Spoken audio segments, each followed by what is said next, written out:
We, the students of KVTR Ayurved College, BMS 4th year, are performing male catheterization procedure guided by Dr. Gupteshwar sir.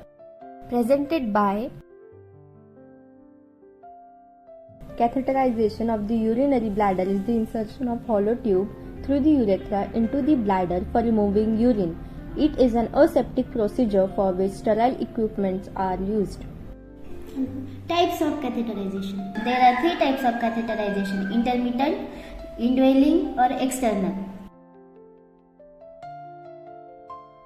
Indications of catheterization: urinary retention, that is acute retention and chronic retention; urinary incontinence, when all other methods fail and skin integrity is at risk; surgical uses, before, during, or after surgeries involving the urinary tract or nearby organs to keep the bladder empty during prolonged surgeries; diagnostic purposes, to obtain a sterile urine sample to measure post-void residual urine; bladder irrigation or instillation; for blood clot removal, to administer medications directly into the bladder; palliative care, for terminally ill patients to improve comfort.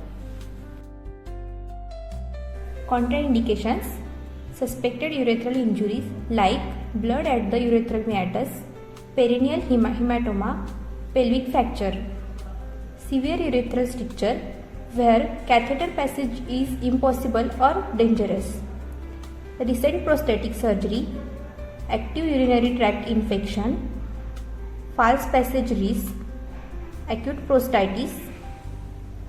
For male urinary catheterization, you will need these essential equipments. First one, sterile field. This ensures a clean environment for the procedure. Second, sterile gloves. Protects you and the patient from infection during the procedure. Third, urethral catheter. A catheter designed for male use. Fourth, lubricant. Facilitates easier catheter insertion. Fifth, sterile drainage bag. Collects the urine. Sixth, syringe with sterile water used to inflate the catheter's balloon. Seventh, antiseptic solution. Cleans the perineum before the procedure. Eighth, sterile drapes.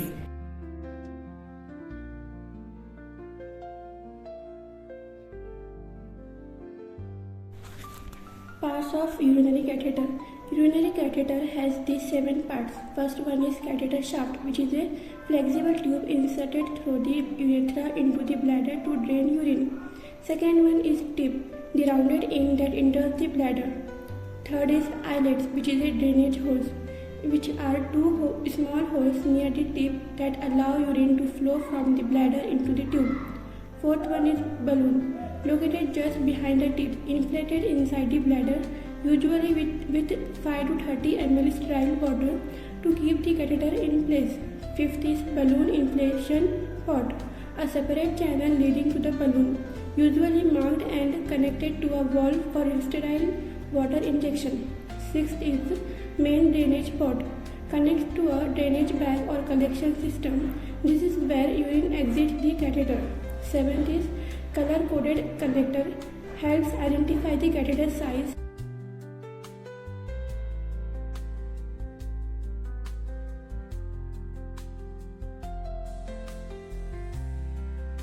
Position of the patient: supine position. The patient should lie on their back with their body flat on the surface. Hip abducted. The legs should be slightly spread apart and the hips should be comfortably abducted. This helps to expose the urethra and allows to easier access. Privacy. Maintain the patient's privacy throughout. Check the expiry date of the catheter and open the catheter pack aseptically. Draw up 10 to 15 ml sterile water in the syringe and lignocaine gel. Wash and dry your hands. Put on the sterile gloves.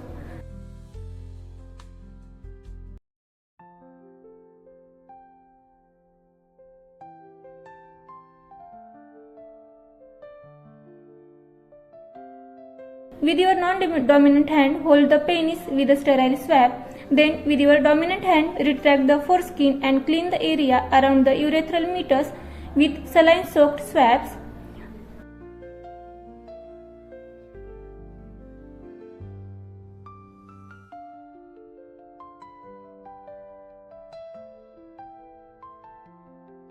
Drape or cover the patient. Some recommend tearing an appropriately sized hole into the drape and passing the penis through it.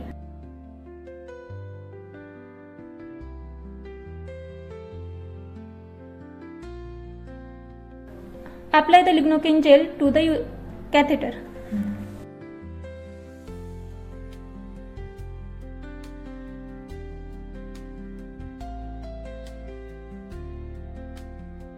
Procedure. Change into a new pair of sterile gloves. Hold the penis so that it is vertical.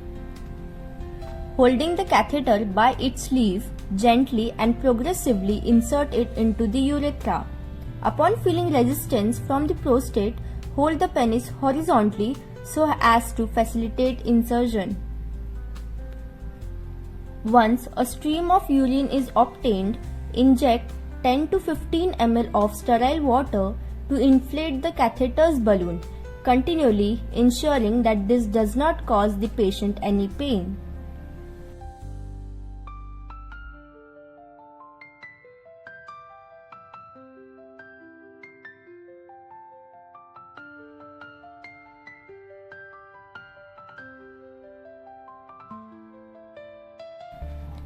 Gently retract the catheter until a resistance is felt.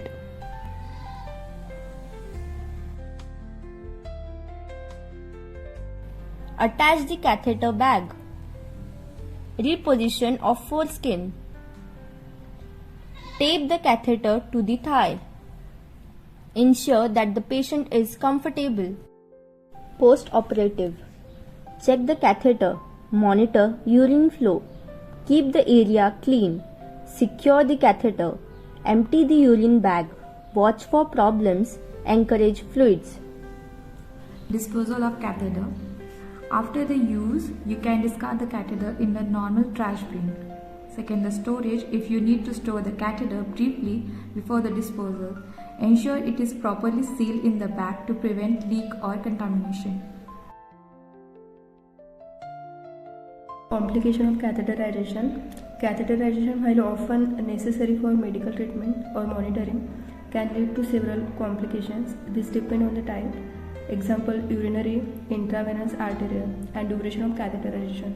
Common complications include infection. First one is urinary tract infection, common with indwelling urinary catheters. Then catheter-related bloodstream infection. Associated with IV or central venous catheters. Then trauma or injury, urethral trauma from improper insertion of urinary catheters, a vascular injury from arterial or central line placement, thrombosis and embolism, formation of blood clots at the catheter site, air embolism, rare but serious, especially with central venous catheters, blockage or malfunction, catheter occlusion due to blood, medications or debris. Then mechanical complication, catheter migration or misplacement, hematoma at insertion site, long-term complication. Male urethral catheterization involves inserting a tube catheter into the urethra and into the bladder to drain urine. The procedure is performed under sterile conditions and typically includes positioning the patient, preparing the area, inserting the catheter, inflating the balloon, attaching the drainage bag and securing the catheter. Now the detailed steps are: first, preparation. Wash hand thoroughly, gather necessary supplies, catheter, lubricant, sterile gloves, drap, drainage bag, syringe and sterile water. Position the patient supine with legs extended and flat on the bed. Drap the patient appropriately. Apply lubricant to the catheter tip. Second, insertion. Open the catheter from its sterile packaging, exposing only the tips. gently insert the catheter into the urethra. If resistance is felt, encourage the patient to cough to assist insertion. Advance the catheter until urine flows. Advance the catheter another 5 cm once the urine flow. Now, third step, balloon inflammation. Inflame the balloon with the correct amount of sterile water as indicated on the catheter. Monitor the patient for any discomfort during inflation. Withdraw the catheter slightly until resistance is felt. Encourage the balloon if against the bladder neck. 4. Attaching the drainage bag. Connect the catheter to the drainage bag. Encourage the drainage bag is placed below the level of patient's bladder to allow urine to drain by gravity. 5th, securing the catheter. Ensure the catheter to the patient's thigh with a tape or a strap. Some health professionals also recommend securing the catheter to the lower abdominal wall. Then post-procedure care, remove the wraps, replace the foreskin if applicable, observe the patient for any signs of discomfort or complications. Now some important consideration. Aseptic techniques. Maintaining a sterile environment is crucial to minimize the risk of infection. Patient's comfort. Encourage the patient to relax and take deep breath during the procedure. Resistance. If resistance is felt during insertion, do not force the catheter. Balloon placement. Ensure the balloon is correctly positioned in the bladder neck to prevent leakage or discomfort.